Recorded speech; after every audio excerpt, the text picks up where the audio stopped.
नानी तपाईँ फेरि आउनु भयो होइन? मैले कतिचोटि भनिसकेँ तपाईँलाई पैसा आएको छैन भनेर यसरी घरिघरि नआउनु भनेको सुन्नु भएन? कति दिक्क बनाएको हौ यो मान्छेले त। ल पैसा आइहालेको छ कि एकचोटि हेरिदेऊ न नानी।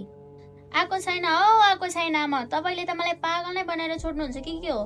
कस्तो चाहिँ दिनमा भनेको छु नि भनेको यिनको छोरालाई मेरो खातामा पैसा हाल्यो भनेर भुल गरेछु। 2-3 महिना भइसक्यो तपाईँको छोराले पैसा नपठाएको। पैसा सैसा पठाउँदैन अब। पैसाकै लागि भनेर घरिघरि मेरो घरमा नआउनु तपाईँ, बुझ्नुभयो?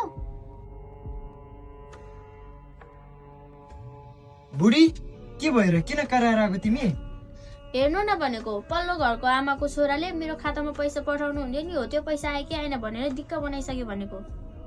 आमा एकचोटि यता आउनु त, यहाँ बस्नु त एकैछिन। खासमा कुरा के हो आमा, मलाई भन्नु त। मेरो छोरा बुहारी काठमाडौँ बस्छन्, प्रत्येक महिना नानीको खातामा पैसा पठाउँथ्यो। खै अहिले त 3-4 महिना भयो अरे पठाएकै छैन अरे। अनि हिजो आज छोरासँग चाहिँ कुरा हुन्छ कि हुँदैन आमा? पहिला त कल गरिरहन्थे छोराले, अहिले त अरू कसैले कल गर्न लाए पनि बुहारीले उठाउँछ, उल्टै गाली पो गर्छ हौ बाबु। तपाईसँग छोराको नम्बर छ त आमा? छ नि बाबु। खोइ दिनु त आमा। आमा तपाईँ एकछिन बस्दै गर्नु है।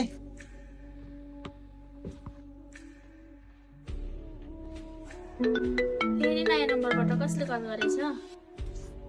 हेलो, हेलो, को बोल्नु भएको होला? म विशालको श्रीमती, तपाईँले को हो नि? ए म विशालसँग कुरा गर्न सक्छु? उहाँ त बाहिर जानु भएको छ, के कुरा होला मलाई नै भन्नु न, उहाँ आइसी भनिदिन्छु। विशालजीले मेरो श्रीमतीको अकाउन्टमा आमाको लागि पैसा प्रत्येक महिना पठाउनु हुन्थ्यो अरे। यसपालि नपठाएको पनि धेरै महिना भयो भन्दै हुनुहुन्छ। घरिघरि आमा पनि यता मेरो घरमा आउनुहुन्छ, बिचरा समस्या परेर होला। विशालजी कता हुनुहुन्छ होला? तपाईँ को हो र हाम्रो घरको मामलामा बोल्ने? त्यो बुढीमा मरे पनि बाँचे पनि हामीलाई मतलब छैन। अबदेखि यहाँ कल गरेर डिस्टर्ब नगर्नु।